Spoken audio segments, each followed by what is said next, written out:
तो शुरू करते हैं जी आज की क्लास। लास्ट क्लास में हम लोगों ने क्या किया था? लास्ट क्लास के अंदर हमारा एबीसी कॉस्टिंग खत्म हो गया था। एबीसी के हमारे सारे सवाल हो गए थे। एबीसी कॉस्टिंग पूरे तरीके से कंप्लीट हो गया था। होमवर्क में आपको सप्लीमेंट्री के सारे सवाल करने थे और आई होप हो गए होंगे। अगर आपने ट्राई किए होंगे तो पक्की बात है हो गए होंगे, क्योंकि उसमें कुछ नया नहीं था।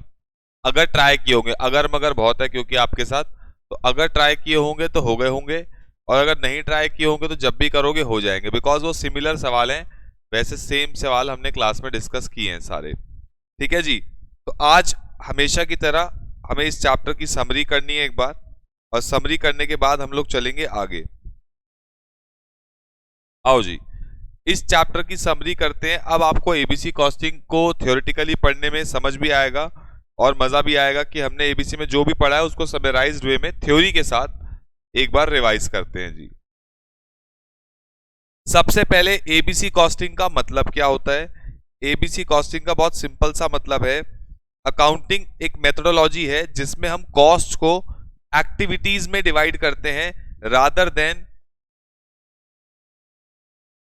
प्रोडक्ट और सर्विसेज। हमारी जो खर्चे होते हैं, अगर आपने देखा हो पूरे चैप्टर के अंदर जो खर्चे थे वो एक्टिविटीज में डिवाइडेड थे, जिसे हम कॉस्ट पूल भी कह रहे थे, और फिर हम उन खर्चों को बांट रहे थे एक कॉस्ट ड्राइवर का रेट, कॉस्ट ड्राइवर के बेसिस पे। तो cost are assigned on the basis of use of their resources. वो एक्टिविटी के बीच में और कॉस्ट ऑब्जेक्ट के बीच में एक लिंक बना देता है एबीसी कॉस्टिंग। मतलब हमारा खर्चा तो एसी पे हो रहा है, मैं अगर एसी मैन्युफैक्चरर हूं तो खर्चा तो एसी बनाने पे हो रहा है, मान लिया खर्चा एसी, लेकिन किन किन एक्टिविटीज पे हो रहा है और किस तरीके से वो एसी में जाना चाहिए, वो ये चैप्टर लिंक बेसिकली बना देता है। और ये कहां यूजफुल है? जिनके पास मल्टीपल प्रोडक्ट्स हैं उनको एबीसी कॉस्टिंग यूज करनी चाहिए। नेक्स्ट, अब एबीसी क्यों क्यों मतलब एबीसी कॉस्टिंग क्यों आया? ये एग्जाम पॉइंट ऑफ व्यू से रेलेवेंट नहीं, जनरल बातें हैं। क्योंकि जो इनडायरेक्ट खर्चे हैं वो इतने सारे होते जा रहे हैं, ओवरहेड खर्चे आज की डेट में इतने सारे हो गए कि उनको प्रॉपर्ली एक्टिविटी वाइज डिवाइड करना मैंडेटरी हो गया है। कंपटीशन बढ़ गया है, प्रोडक्ट इतने डाइवर्सिफाई हो गए, तो प्रॉपर्ली हर खर्चा हर प्रोडक्ट में कैसे जाएगा, तो हमने एबीसी कॉस्टिंग को इजाद किया, निकाला। और हमारे पास जो खर्चा है ऑफ इंफॉर्मेशन प्रोसेसिंग वो कम होता जा रहा है। आजकल आईटी की मदद से हमारे लिए कॉस्ट को सेग्रीगेट करना बहुत आसान हो गया है। हर कॉस्ट अपने आप बढ़ जाती है, अपने आप डिवाइड हो जाती है, सब कुछ हो जाता है। तो इस वजह से हमारी जो इंफॉर्मेशन प्रोसेसिंग की कॉस्ट है वो क्या हो गई है? डिक्रीज हो गई है। नेक्स्ट, एबीसी सबसे ज्यादा कहां सूटेबल है? जहां पे ओवरहेड के खर्चे बहुत ज्यादा हैं वहां सूटेबल है कि आप एबीसी कॉस्टिंग लगाओ। वाइड रेंज ऑफ प्रोडक्ट्स है, जहां पे रेंज ऑफ प्रोडक्ट बहुत ज्यादा है वहां पे आप एबीसी लगाओ, सही से डेवलप होगा। जहां पे नॉन वॉल्यूम रिलेटेड एक्टिविटीज है, नॉन वॉल्यूम मतलब जो सेल से लिंक नहीं है, बहुत सारी मतलब हर ऑर्गेनाइजेशन में बहुत सारी एक्टिविटीज होती हैं, कह रहा है उस ऑर्गेनाइजेशन में एबीसी बहुत अच्छा सूट करेगा जहां पे जो एक्टिविटीज है वो सेल से लिंक नहीं है। बहुत अलग अलग टाइप की एक्टिविटी, जैसे R&D एक एक्टिविटी हो गई, रिसर्च एंड डेवलपमेंट हो गया, इंस्पेक्शन हो गया, that are not link to sales, तो वहां पे आपको एबीसी लगाना चाहिए। और जहां पे कंपटीशन बहुत स्टिफ हो, मतलब जहां पे आपको खर्चों को डिवाइड करना बहुत मुश्किल हो जाए, वहां पे आपको एबीसी लगाना चाहिए, प्रॉपर्ली आपके खर्चे डिवाइड हो जाएंगे। उसके बाद इसके फायदे क्या हैं? मोर एक्यूरेट है, ओवरहेड एलोकेशन जो होती है वो लॉजिकल बेसिस पे हो जाती है। अच्छे से जब आपके खर्चा प्रॉपर्ली डिवाइड होता है तो आप प्राइसिंग अच्छे से पॉलिसी बना सकते हो। उसके बाद ये यूटिलाइज करता है, आपने देखा होगा ज्यादातर प्रैक्टिकल सवालों में यूनिट कॉस्ट निकालने में आपको बहुत इजीली मदद कर रहा था। और नॉन वैल्यू एडेड एक्टिविटीज को भी, अब जैसे फॉर एग्जांपल बहुत सारी एक्टिविटीज हैं, जब आपने खर्चों को एक्टिविटीज में बांट लिया तो आप उसको दो हिस्सों में बांट सकते हो, वैल्यू एडेड एक्टिविटी और नॉन वैल्यू। मतलब कुछ ऐसी एक्टिविटी होंगी जो तो आपके वैल्यू एडिशन कर रही है, प्रोडक्ट में कुछ ऐसी एक्टिविटी कर रहे हो जिससे प्रोडक्ट की वैल्यू बढ़ रही है, और कुछ ऐसी एक्टिविटी होंगी जो फालतू हैं, जो ना भी करें तो हमारा प्रोडक्ट उतने का ही बिकेगा, तो उसको आप एलिमिनेट कर पाओगे। जब आप खर्चों को एक्टिविटी वाइज बांटोगे तभी आपको पता लगेगा कौन सी वैल्यू एडेड एक्टिविटीज हैं और कौन सी नॉन वैल्यू एडेड एक्टिविटीज हैं। जैसे बहुत सारी एक्टिविटीज है, फॉर एग्जांपल कोई भी क्वेश्चन उठा लो, उसमें से फॉर एग्जांपल जैसे इंस्पेक्शन है, ये मैं तो मानता हूं ये वैल्यू एडेड एक्टिविटी है। क्यों? क्योंकि अगर आप अच्छे से इंस्पेक्शन करोगे तो आपका अच्छा क्वालिटी का प्रोडक्ट कस्टमर के पास जाएगा और इससे आपकी कल को सेल्स बढ़ेंगी, तो ये आपकी प्रोडक्ट में वैल्यू एडिशन कर रहा है, अच्छे प्रोडक्ट को आगे निकाल रहा है, बुरे प्रोडक्ट को पीछे लेके आ रहा है। लेकिन बहुत सारी ऐसी एक्टिविटी हो सकती है जैसे रिबन प्लकिंग एक्टिविटी की, रिबन को आप लगा रहे हो, प्रोडक्ट के ऊपर रिबन लगा रहे हो, इससे कोई फर्क नहीं पड़ेगा। अगर अंदर प्रोडक्ट खराब है और आप ऊपर रिबन लगा के भी कस्टमर को दोगे, वो उसको फेंक देगा। इससे कोई वैल्यू एडिशन नहीं हो रही है आपकी, एक सुंदरता बढ़ रही है प्रोडक्ट की, लेकिन कोई प्रोडक्ट की इसकी वजह से सेल वैल्यू नहीं बढ़ जाएगी। अगर कल को कोलगेट को मैं तुम्हारे को बहुत सुंदर से डब्बे में ला के दूं और बोलूं 1000 रुपए की कोलगेट है, तो आप लोगे नहीं। तो they are not increasing the value of the product, वो सुंदरता बढ़ा रहे। तो जब हम सारे खर्चों को एक्टिविटी वाइज बांटेंगे तो हमें पता लगेगा ये एक्टिविटी वैल्यू एडिशन है जिससे प्रोडक्ट की वैल्यू बढ़ती है, और ये प्रोडक्ट की वैल्यू नहीं बढ़ा रहा। उसके बाद जिनके पास मल्टीपल प्रोडक्ट्स हैं उनको मदद मिलती है सारे खर्चों को अच्छे से बांटने के लिए। उसके अलावा जो प्रॉब्लम एरियाज हैं जहां पे अटेंशन चाहिए मैनेजमेंट की, वो सामने आ जाते हैं। डिसएडवांटेज के एक्सपेंसिव है, स्मॉल ऑर्गेनाइजेशन के लिए हेल्पफुल नहीं है, लिमिटेड प्रोडक्ट के लिए फायदेमंद नहीं है, और मोस्ट सूटेबल कॉस्ट ड्राइवर भी निकालने में कई लोग कंफ्यूज हो जाते हैं कि इसका कॉस्ट ड्राइवर क्या होना चाहिए। जैसे कल तुम परसों बात कर रहे थे, कॉस्ट ड्राइवर में कंफ्यूजन होती है कौन सा किसका कॉस्ट ड्राइवर होना चाहिए, तो वो इसकी डिसएडवांटेज है। उसके बाद ये बात हम ऑलरेडी कर चुके हैं, एक्टिविटी का मतलब होता है जिसके ऊपर खर्चा हो रहा है वो एक्टिविटी है। कॉस्ट ऑब्जेक्ट का मतलब क्या होता है, जैसे मैं एसी बनाता हूं, ये मैंने एग्जांपल तब भी दिया था आपको, मैं एसी बनाता हूं तो मेरे लिए कॉस्ट ऑब्जेक्ट क्या है, एसी। सारे खर्चे एसी पर ही हो रहे हैं, लेकिन कौन कौन सी एक्टिविटीज पर हो रहे हैं वो एक्टिविटी हो गया। और कॉस्ट ड्राइवर का मतलब जिस बेसिस पे हमें खर्चे को बांटना चाहिए, that is called as cost driver. उसके बाद उसके एग्जांपल्स की बात करें तो जैसे रिसर्च एंड डेवलपमेंट एक एक्टिविटी हो गया, और उसके कॉस्ट ड्राइवर क्या हो गया, number of research projects, personnel hours on the project. Design of product, services and procedure हो गया, तो नंबर ऑफ प्रोडक्ट। ये सब क्या है जो ये आपको दे रखे हैं, ये क्या है, कॉस्ट ड्राइवर्स। और ये क्या है,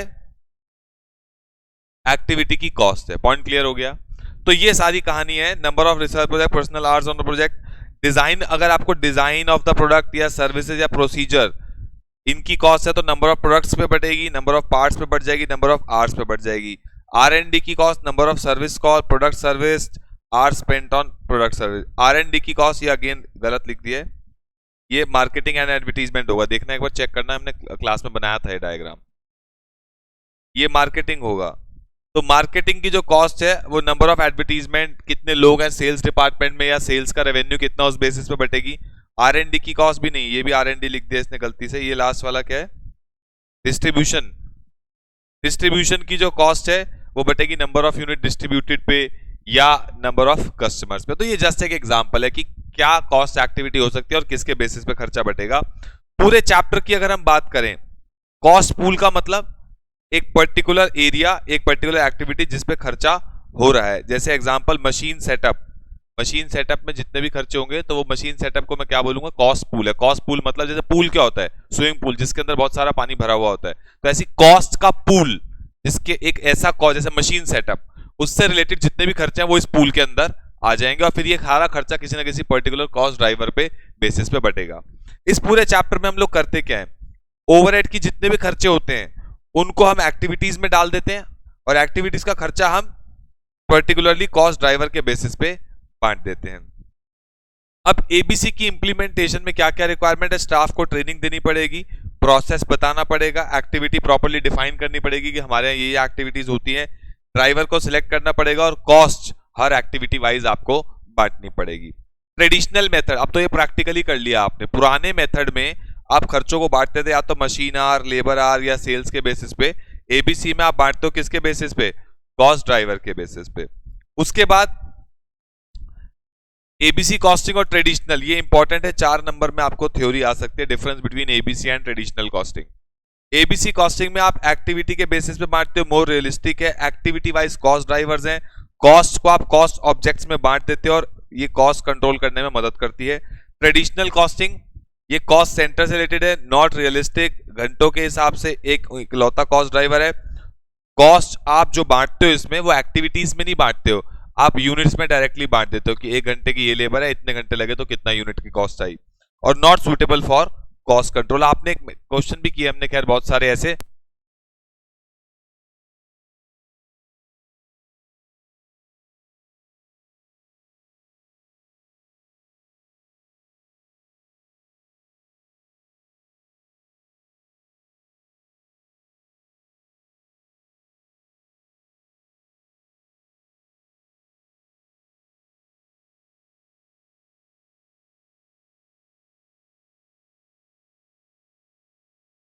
हाँ जी।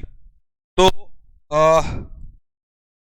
ये हमने क्वेश्चंस भी किया, आपने बहुत बार देखा होगा ट्रेडिशनल और एब्जॉर्प्शन कॉस्टिंग के, जहां पे हम लोगों ने सवाल किए थे वहां पे ट्रेडिशनल के हिसाब से पर यूनिट आंसर कुछ और आता है, एबीसी के हिसाब से कुछ और आता है, और ज्यादा रियलिस्टिक एबीसी के हिसाब से आता है।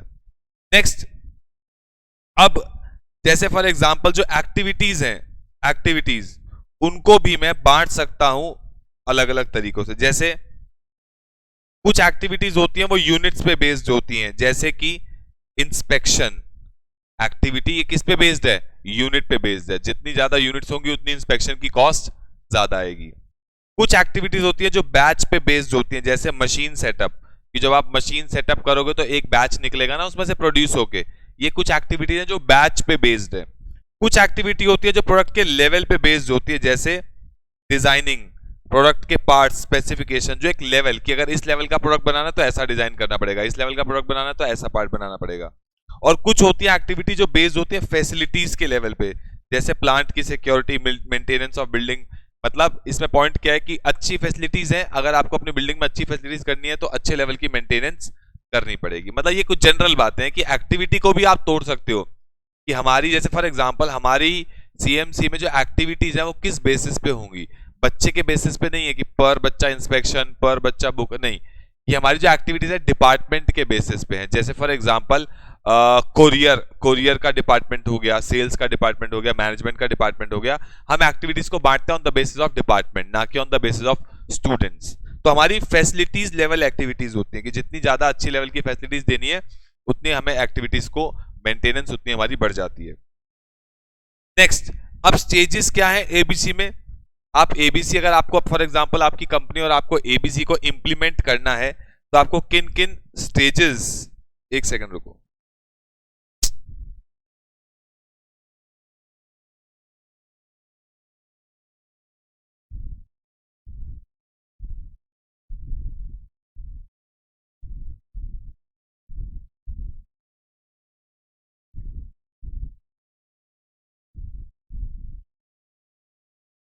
सबसे पहले आपको क्या करना पड़ेगा, अगर आपको अपनी कंपनी में एबीसी कॉस्टिंग लगानी है तो क्या करना पड़ेगा।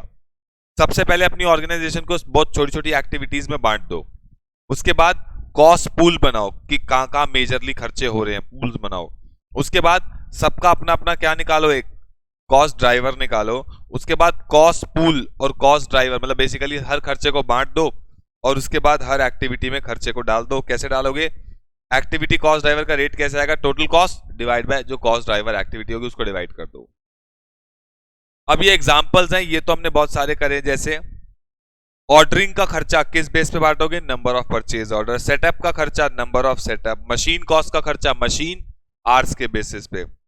असेंबलिंग का खर्चा नंबर ऑफ पार्ट्स। इंस्पेक्शन का खर्चा नंबर ऑफ टेस्ट। पेंटिंग का number of parts. Supervision direct labour. Delivery cost number of deliveries.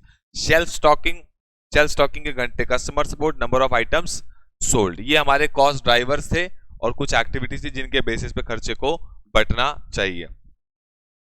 कैसे कैलकुलेट करते हैं ये हमने एग्जांपल क्लास में किया था, इसकी कोई बात नहीं करनी हमारे को। उसके बाद अगर हम चलें तो कुछ खास इसमें अब बचा नहीं है, एग्जांपल कर लिया। उसके बाद अगर आपको डिसीजन लेना है, एक्टिविटी बेस्ड कॉस्टिंग पे डिसीजन लेना है, तो आप क्या क्या डिसीजन ले सकते हो कि नया प्रोडक्ट लेके आए कि ना आए, उसके खर्चे ज्यादा हैं कि कम है। फिर पर्टिकुलरली कोई एक्टिविटी अच्छा उसको बढ़ाएं ना बढ़ाएं, मतलब फॉर एग्जांपल अगर मैं अपनी बात करूं तो हमें जब हम कोरियर करते हैं तो इंस्पेक्शन में ऐसा हमारे यहाँ कुछ होता नहीं है। 4 सब्जेक्ट की किताबें, 8 सब्जेक्ट की किताबें, उसमें क्या इंस्पेक्शन करूं, सही जा रही है कि नहीं जा रही। तो हम ये नॉन वैल्यू एडेड एक्टिविटी को अपने यहाँ से खत्म कर दिया। पहले हमारे यहाँ से क्या होता था, एक बंदा होता था जो कोरियर जाने से पहले हर चीज चेक करता था कि कोरियर बच्चे पे जो उसने एडमिशन लिया वहां जा रहा है कि नहीं जा रहा, सही जा रहा है कि नहीं जा रहा, बच्चे को कॉल करता था एड्रेस सही है कि नहीं है। फिर हमने बीच में से एक्टिविटी को हटा दिया। अब डायरेक्टली जो मैनेजमेंट है वो बच्चे को कॉल करती है, बच्चे का उससे एड्रेस व्हाट्सएप आता है और वही रिस्पॉन्सिबल है कोरियर करने के लिए। तो हमें पता लगता है, डिसीजन लेते हैं हम कि हमारा जो खर्चा है वो एक्सपैंड करें ना करें। उसके बाद सेलिंग प्राइस डिटरमाइन कर सकते हो आप। ऑब्वियसली जब आपको पता लगेगी हर प्रोडक्ट की कॉस्ट कितनी, तो आप सेलिंग प्राइस डिटरमाइन कर पाओगे। और कुछ खास बातें इसमें है नहीं। नेक्स्ट, अब आपको अगर एबीसी करना है तो कॉस्ट ड्राइवर अच्छे से एनालाइज करना पड़ेगा, एक्टिविटीज को अच्छे से एनालाइज करना पड़ेगा और अपनी परफॉर्मेंस को अच्छे से एनालाइज करना पड़ेगा। जनरल बातें, इसमें कुछ है नहीं खास बातें। और उसके बाद एक्टिविटी बेस्ड बजटिंग, ये इंपॉर्टेंट है।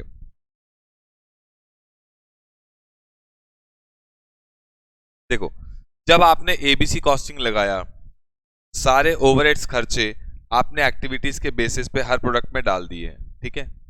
अब हमें क्या करना है, एक्टिविटी बेस्ड बजटिंग करनी है। बजटिंग का मतलब होता है अपने फ्यूचर के खर्चों को या इनकम को आज ही फोरकास्ट करना, दैट इज बजट। हम भी अपने घर में बजट बनाते हैं कि आने वाले महीने में इतना खर्चा करेंगे on the basis of some past experiences. तो हमें क्या करना है, हमने अपने पास्ट एक्सपीरियंस में एबीसी कॉस्टिंग के हिसाब से खर्चे बांटे, तो हमारी लगभग इतना खर्चा आता है, तो हम उसके हिसाब से अपना जो बजट बनाते हैं, जब हम एबीसी कॉस्टिंग पास्ट को देखते हुए, एबीसी कॉस्टिंग लगाते हुए फ्यूचर का अपना बजट बनाते हैं, उसको हम बोलते हैं activity based budgeting. Activity based budgeting क्या है, इट एनालाइजेस द रिसोर्स की input cost for each activity, और उसके बाद it is the reversing of ABC process to produce final plans and budget. मतलब हम पास्ट में हमने एबीसी कॉस्टिंग लगा करके हर प्रोडक्ट की जो कॉस्ट निकाली है, उसके बेसिस पे फ्यूचर के खर्चों को एनालाइज करना is called as ABC budgeting, activity based budgeting कह लो, आप कुछ भी नहीं है इसमें। ये आप एक बार फटाफट से रीड कर सकते हैं होमवर्क में, बाकी इसका कोई रेलेवेंस नहीं है। इस चैप्टर में से थ्योरी नहीं आती है एग्जाम में, इस चैप्टर में से एक आपको 10 नंबर 8 नंबर का प्रैक्टिकल आएगा ही आएगा। तो अगर आपने सारे सवाल कर लिए, सप्लीमेंट्री के सारे सवाल कर लिए, इससे बाहर पेपर नहीं आने वाला। तो ये थी आपकी एबीसी की समरी जो हमने करी है, ठीक है जी।